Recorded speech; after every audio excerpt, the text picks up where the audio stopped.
this video, we are going to unbox and review the Casio keyboard SA-76. All of the products mentioned are going to be listed and linked in the description of this video. My name is Diego from The Hit, and we are going to be talking about four main areas for this keyboard. We're going to be talking about the keyboard action, the sounds that it has, the features that it has to practice, and lastly, its connectivity, so you can use it to make music. Lastly, I want to mention that all the audio that you're going to be listening to during the video was created using the SA-76. Let's get started with the unboxing. So I opened the box, and clearly it's just a keyboard and a small owner's manual.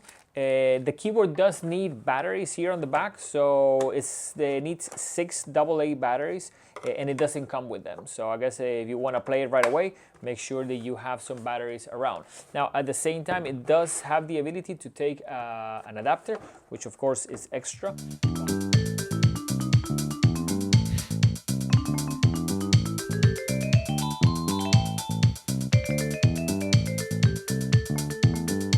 Let's talk about the action of the keyboard. So this keyboard has 44 keys, and they are what's usually called mini keys. So the keys are not incredibly small that you can't really play it.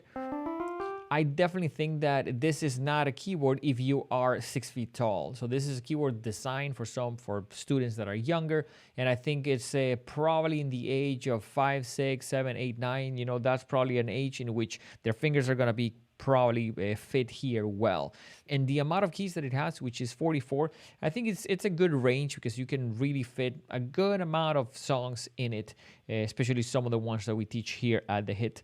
Now, the keys are not touch sensitive. That means that if you play hard or soft, they don't react to that. So it's always the same volume, which is not necessarily a bad thing and very normal in this price range. If you want a keyboard to be touch active, you're gonna have to spend significantly more money.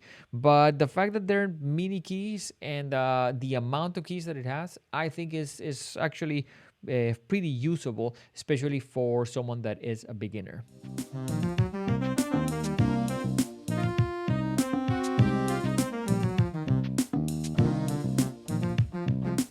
Next up, let's talk about the sounds of the keyboard. The keyboard has 100 sounds. The last 10 are percussion, so you have technically about 90. And those 90, I would say you have, in my opinion, a handful that are good, usable ones. So the piano, which I tend to start with that. The piano tends to have, to me, I think a little bit of a spongy, boxy sound. Now, if the student is a beginner, they're probably not gonna have something to compare it with, so it might be okay for them. So the sound itself, I think, of the piano can be a little bit, say, a little bit rough. I like the Rhodes sound,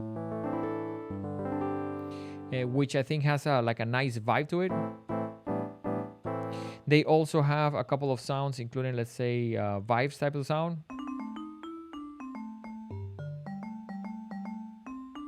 And I think, for example, they have a really nice acoustic bass.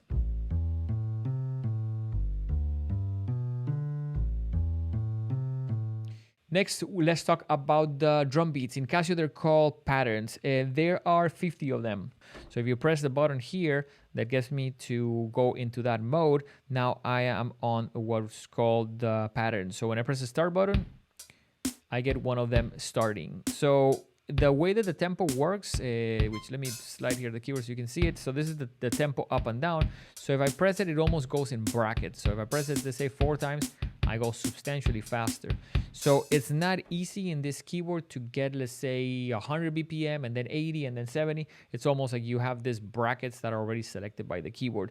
When it comes to the drum beats, I think there's also a handful that are pretty usable. That was one of them. One thing that I like is to be able to start them easily, stop them easily, and change the tempo easily on them. So once again, there's, in my opinion, like a handful of them that are like, okay, pretty decent and sound nice. I think this is another one of them. So that's number 10. And once again, if you press the bracket here, you can slow it down or put it substantially faster. Let's talk about practice features, and I think those are important when you are a beginner. Now, it doesn't have a metronome, and I think that's not necessarily a deal breaker, but it's something that it will be nice to have. Now, a metronome is a machine that just clicks and gives you a like a sound that you can follow along when you're trying to practice. It does have drum beats, but the fact that it doesn't have a metronome on its own can be something that would be nice to add. It's easy to add that on a cell phone or on a tablet because you can get metronomes nowadays for free as an app. So that's not necessarily, a deal breaker. When it comes to the song bank, and I'll try to show you a little bit of that, you have these songs that when you press a song bank, the idea is that you can learn and have the keyboard teach you some songs. So when it comes to this, you can take a couple of them, and I think, for example, like 000 tends to be, I think it's Ode to Joy. Now, they have long introductions, and in my opinion, they're a little bit confusing because when you press this, you have the song starts, it has an introduction, and I have the option of turning on and off the melody.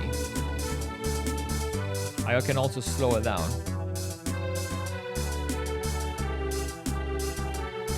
So if you can see there in the close-up, the notes are being displayed here. This is treble clef, so the 5 lines, and you have this notes, I guess, lighting up there.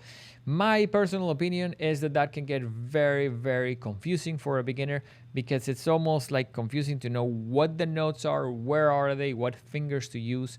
So the song bank feature is not that great. I would say you can probably just fool around with it, but if you want to learn from that, I think it's a little bit challenging.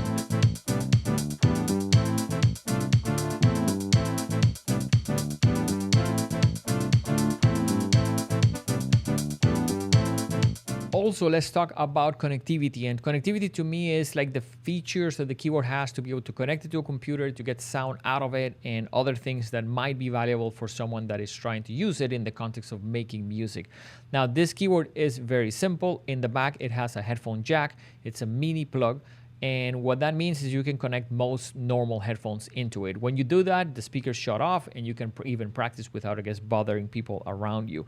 Now, the signal was actually pretty good, and I was amazed by how good it sounds when it's recorded with a multi-track that we have, because we try to make some of the tracks that you guys are listening throughout this video with this.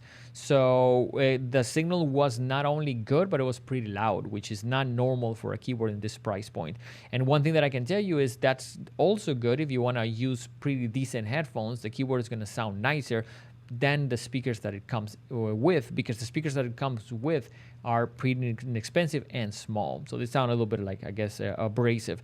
So one feature that I really like is that it shuts itself off if you don't play it for an extended period of time. I'm not sure exactly how long. It's probably a couple minutes, but I really like that because I use it to teach, and when I'm doing something else and I forget to turn it off, it shuts itself off.